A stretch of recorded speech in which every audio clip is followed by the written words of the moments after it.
प्रदेश कांग्रेस में बैठकों का दौर लगातार जारी है। वॉर में स्क्रीनिंग कमेटी की बैठक है। ऐसे में कमेटी के अध्यक्ष गौरव गोगोई आज विभिन्न संभागों के नेताओं से फीडबैक लेने वाले हैं। अजमेर, बीकानेर, सीकर और जयपुर संभाग के नेताओं से मिलेंगे। वहीं सीएम गहलोत और पीसीसी चीफ डोटासरा से भी मिलने का कार्यक्रम है। और देखिए, कल भी महामंथन हुआ था, बैठक हुई थी और उसमें भी कई महत्वपूर्ण बिंदु रहे थे, कई महत्वपूर्ण मुद्दे रहे थे जिसको लेकर चर्चा हुई थी। और वही आज भी महामंथन होगा, महत्वपूर्ण बैठक आज देखने को मिलेगी। हमारे साथ में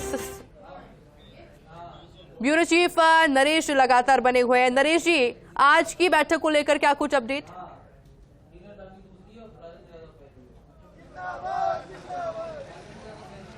बिल्कुल, देखिए कुछ ही देर में बैठक यहाँ पे शुरू होगी। गोगोई यहाँ पे पहुँचने वाले हैं, लेकिन इससे पहले एक बार जो मेघवाल यहाँ पे पहुँचे हैं वो बात कर रहे हैं, वो आपको सुना देते हैं कि वो पत्रकारों से क्या बात कर रहे हैं, उनसे उनकी जो बात है वो एक बार आप तक पहुँचाते हैं। सबसे पहले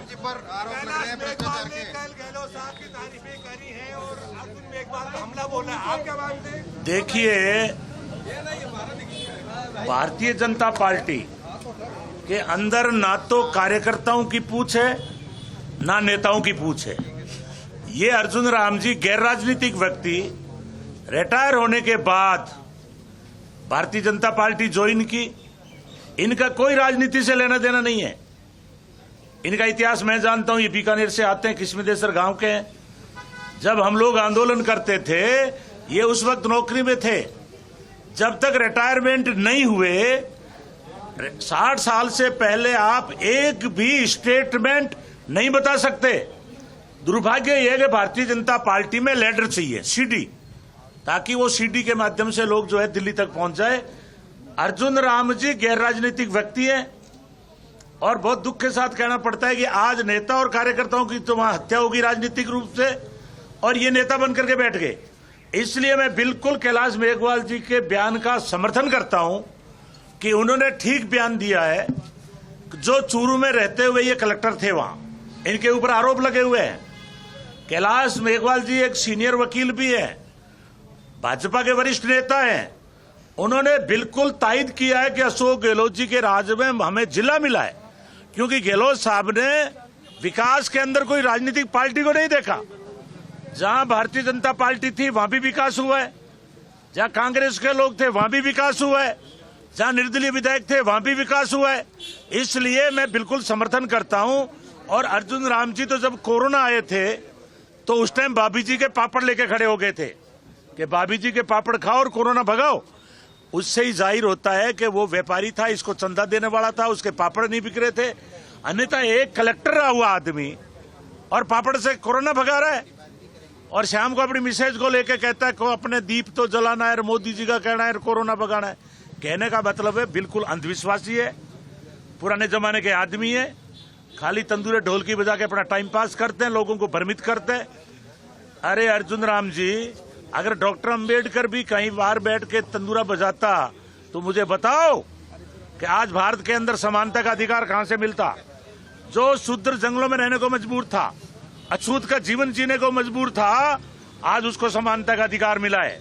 और अर्जुन राम जी जिस सीट के ऊपर बैठे हैं, आरक्षण का लाभ लेकर के बैठे हैं, वो भी डॉक्टर अंबेडकर की देन है, इस देश के संविधान की देन है। आज आप देख रहे हो दलितों पर अत्याचार हो रहा है, जगह जगह महिलाओं पर अत्याचार हो रहा है, महंगाई आकाश छू रही है, बेरोजगारी जबरदस्त है, अग्निवीर ला करके सेना का सत्यानाश कर दिया। लेकिन अर्जुन राम पढ़े लिखे व्यक्ति होने के बावजूद भी एक स्टेटमेंट पूरे भारतवर्ष में नहीं दिया है, और आज यहां आकर के मुख्यमंत्री के दावेदार बने हुए हैं। इसलिए होना था, लेकिन अभी तक भी अर्जुन राम जी, आपने जैसे सावन के अंदर हरा घास होता है, हरा हरा चरा है, अभी आपने भाजपा का दूसरा रुख नहीं देखा है। आप आरएसएस के टूल बन के जिस ढंग से अपने नेताओं की कार सेवा कर रहे हो और काटने का काम कर रहे हो, ये भारतीय जनता पार्टी ने बड़ों बड़ों का इलाज भी किया है। लक्ष्मण बंगारू राष्ट्रीय अध्यक्ष थे, इन्हीं के लोगों ने लाख रुपए की रिश्वत देकर उनको फिट कर दिया था। इसलिए अर्जुन राम जी के खिलाफ जो कैलाश मेघवाल जी ने बयान दिया है, बिल्कुल सही दिया है कि अशोक गहलोत जी का मुकाबला पूरे भारत में कोई सीएम नहीं कर सकता। इन्होंने रिकॉर्ड तोड़ विकास के काम किए हैं, जिले नए बनाए हैं, पंचायत समितियां नहीं बनाई है, पंचायतें नहीं बनाई है, और 100 यूनिट बिजली, 2000 यूनिट ट्यूबवेल पर फ्री, 25 लाख का चिरंजीवी योजना ओपीएस देकर पूरे भारत को चौंका दिया। और केंद्र की जो मोदी सरकार है उसको भी उनको फॉलो करना चाहिए। करप्शन के चार्जेस में दम है क्या? जो करप्शन काय के चार्जेस है करप्शन में? मैं एक लाइन में कह देता हूँ, मैं एक लाइन में कह देता हूँ, अगर इनकी औकात होती तो ये असेंबली के अंदर एक भी मंत्री के खिलाफ अगर इन्होंने कोई करप्शन के चार्ज लगाए तो मुझे बताए। वो तो मैं कह ही रहा हूँ भी कैलाश मेघवाल ने अर्जुन राम पर लगाया है, वो बिल्कुल सही है, उसकी उचित स्तरीय जांच हो। लेकिन मोदी के राज में तो चाहे कितना ही भ्रष्ट नेता हो, भाजपा में जाते ही वो साहूकार बन जाता है। इसलिए अर्जुन राम की भी वही पोजीशन है। अर्जुन राम कोई राजस्थान के लीडर नहीं है, ये एक थोपे हुए नेता है।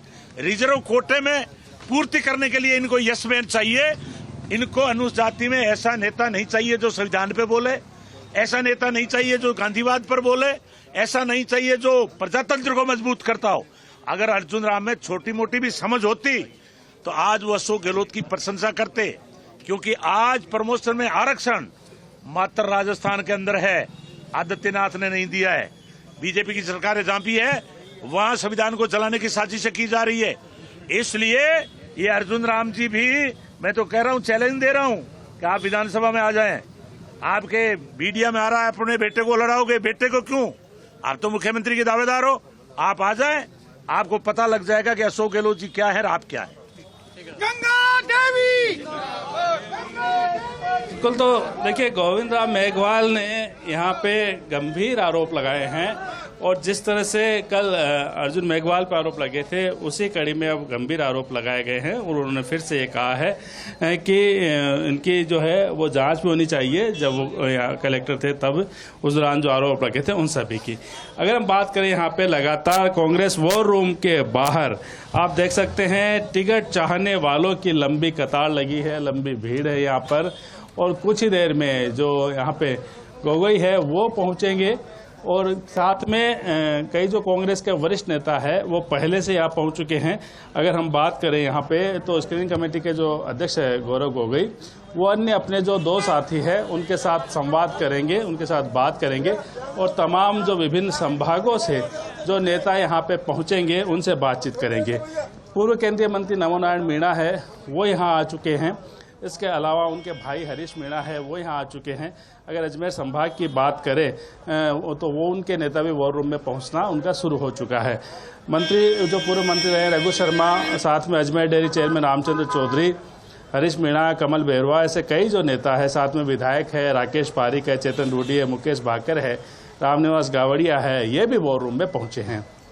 पीसी चीफ गोविंद सिंह डोटासरा भी यहाँ मौजूद है। और जब गोगोई यहाँ पे पहुँचेंगे तो उसके बाद आज भी कल की तरह आज भी यहाँ चर्चा का दौर जारी रहेगा, क्योंकि लगातार जो भी टिकट चाहते हैं, जो भी सीरियस उम्मीदवार है, उनसे हो सकता है कि यहाँ जो कमेटी के जो सदस्य है वो चर्चा करे, बातचीत करे। और अगर हम कांग्रेस वॉर रूम के बाहर की एक बार दृश्य आपको दिखाएं तो आप देख सकते हैं कि उनके जो समर्थक, नेताओं के समर्थक है, कार्यकर्ता है, और साथ में जो टिकट चाहने वाले हैं वो भी यहाँ पे आए हैं, और लगातार उनके आने का सिलसिला यहाँ पे चल रहा है। जब बैठक शुरू होगी औपचारिक रूप से तब हम लगातार यहाँ पे देख पाएंगे, कर पाएंगे कि किस तरह से जो है वो कांग्रेस है के जो नेता कार्यकर्ता है वो यहाँ पे पहुँच रहे हैं। लगातार कई कांग्रेसी नेता है टिकट की चाह में हैं। वरिष्ठ कांग्रेसी नेता राजू खान हमारे साथ, उनसे बात करते हैं। लगातार यहाँ पे जो केंद्र जो आपके आला कमान है दिल्ली से जो नेता यहाँ भेजे गए हैं कि राय जाने किस तरह के उम्मीदवार होना चाहिए, आपको लगता है यहाँ की एक्सरसाइज है वो कांग्रेस के काम आएगी? सीरियस एक्सरसाइज हो रही है, यहाँ से वास्तव में कुछ पैनल बन पाएंगे या सब कुछ दिल्ली में डिसाइड होगा? दिल्ली में ही पैनल बन पाएंगे, यहाँ कोई ऐसा कुछ भी नहीं है। यहाँ तो जो भी प्रभारी जो आए हुए हैं उनको पैनल में नाम दिए जाएंगे, वो पैनल में वहाँ डिस्कस होगी। ऐसा कुछ भी नहीं है कि यहाँ सारा फाइनल होगा। लेकिन ये यहाँ जो चर्चा हो रही है, बातचीत हो रही है, उससे लगता है कि जो भी दावेदार है उनको कुछ तो संतुष्टि मिली होगी कि हमारी बात, इनका नाम देंगे, 4-4, 5-5 पैनलों में नाम देंगे, उनको संतुष्टि होगी कि भाई हमारा नाम गया है, प्रभारी से मिल रहे हैं, सबसे मिल रहे हैं इन लोगों से।